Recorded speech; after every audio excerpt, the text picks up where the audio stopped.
Hello everyone, this is Harpreet Singh. Welcome to your channel study for sure. एक बार फिर से आप सभी का स्वागत है। आज हम बात करेंगे चाइना की टॉलेस्ट वाटरफॉल के बारे में, जिसका नाम है युनटाई, और इसको फेक बताया जा रहा है और ये रिवील किया है एक हाइकर ने। इसके बारे में कंप्लीट डिटेल बताऊंगा। उससे पहले छोटी सी रिक्वेस्ट है, प्लीज़ हमें सब्सक्राइब, लाइक, शेयर और कमेंट जरूर करें। वेरियस न्यूज़ आर्टिकल्स ने इसके बारे में पब्लिश किया है, जैसे कि BBC, first post, economic times, Indian express, कि जो चाइना का जो वाटरफॉल है इसको पाइप्स के थ्रू फेड किया जा रहा है। यानी कि लोगों को दिखाया जा रहा है कि ये वाटरफॉल है, बट ये असल में आर्टिफिशियल है, मैन मेड है। इस वीडियो में भी आप देख सकते हो, मैं नेक्स्ट वीडियो में भी आपको दिखाऊंगा, आप देखना। बट द फैक्ट इज कि ये इसकी जो खासियत है ना, वो ये है कि ये एक यूनेस्को लैंडमार्क साइट है और इसी वजह से ये अभी कंट्रोवर्शियल इशू बन चुका है, क्योंकि यूनेस्को ने इस जो वाटरफॉल है इसको, इसकी इंपॉर्टेंस इसलिए ही बताई थी। राइट नाउ आप इस वीडियो में देख सकते हो कि युनताई माउंटेन्स, जो कि समझो कि यूनेस्को का हिस्सा हैं और हेनान प्रोविंस में पड़ती हैं चाइना में। और वहाँ पर ये जो पाइप है ना, इसके थ्रू पानी निकल रहा है। लोगों को एक तरीके के समझो कि बेवकूफ़ बनाया जा रहा है कि ये नेचुरल है, बट द फैक्ट इज़ कि ये ऐसा बिल्कुल नहीं है। और अभी ये कंट्रोवर्शियल ऐसा कैसे हो गया, पहले इसके बारे में क्या पता नहीं था। देखो, पहले ये वाटरफॉल नेचुरल ही था, बट देखो डे बाय डे आपको पता है कि वाटर का जो क्राइसिस है वो हर देश में है, right. So somehow due to some sort of seasons ये जो है ये रुक जाता है फ्लो। तो चाइना नहीं चाहता कि इसकी वजह से इसकी जो इम्पोर्टेंस है वो कम हो, टूरिज़्म कम हो, क्योंकि इसको चाइना ने युनताई जो टूरिस्ट स्पॉट है वाटरफॉल का, इसको 5A रेटिंग दी है। 5A रेटिंग जो इनकी मिनिस्ट्री ऑफ कल्चर और टूरिज़्म देती है। 5A का मतलब होता है कि ये बेस्ट ऑफ द बेस्ट है, टूरिस्ट अट्रैक्शन प्लेस है।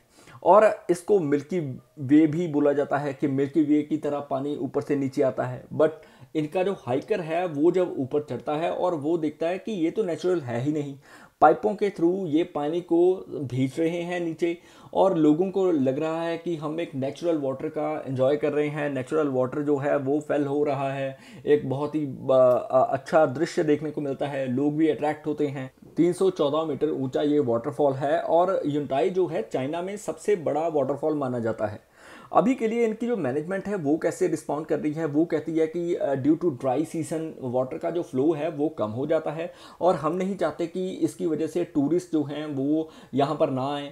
सो ये कहीं ना कहीं अपनी रोज़गार या फिर अपना जो टूरिज़्म है उसको बढ़ाने के लिए इन्होंने एक आर्टिफिशियल पाइपलाइन दे दी। सो ये चीज़ें क्वेश्चंस खड़ी करती है कि यूनेस्को साइट में क्या ऐसा होना चाहिए, क्योंकि देखो यूनेस्को जो है आप सभी को पता है कि कल्चरल हेरिटेज के रिगार्डिंग काम करती है, वर्ल्ड हेरिटेज साइट्स देती है। 194 इसके मेंबर्स हैं, 12 एसोसिएट मेंबर्स हैं। इसकी जो स्थापना है यूनेस्को की 1945 में की गई थी, जिसका जो हेडक्वार्टर है वो पेरिस में है। आप सभी इसके बारे में डेफिनेटली जानते होंगे।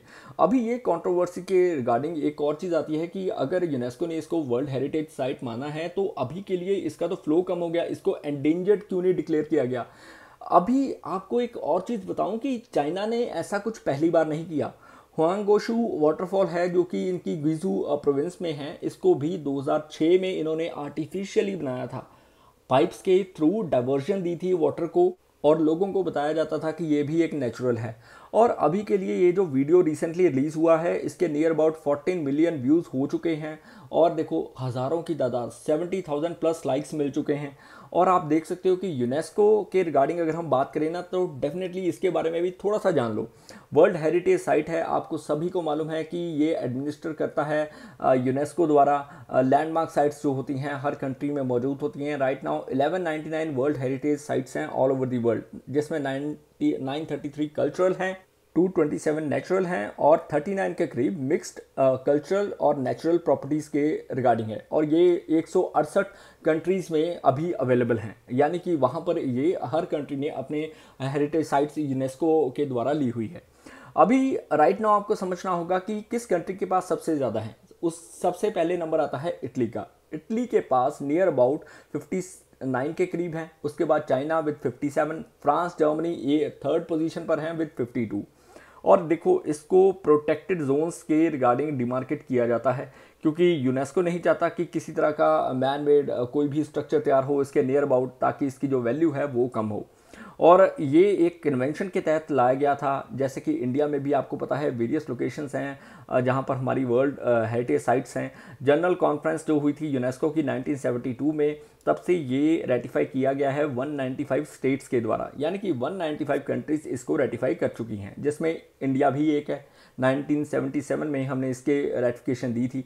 इंडिया के पास अभी के लिए एज ऑफ नाउ 2024 42 के करीब ऑल ओवर दी इंडिया जो वर्ल्ड हेरिटेज साइट्स हैं, जिसमें 34 कल्चरल हैं, 7 नेचुरल हैं और एक है मिक्स्ड जिसको बोलते हैं कंचनजंगा। अभी इसमें आप देख सकते हो कि ये सभी साइट्स इंडिया में राइट नाउ प्रेजेंट हैं। और आने वाले समय में भी हमने एक लिस्ट तैयार की है जिसमें 57 के करीब जो टेंटेटिव लिस्ट है हमारी, कि हम इस प्रोजेक्ट को आगे लेकर आना चाहते हैं कि यूनेस्को भी ध्यान दे।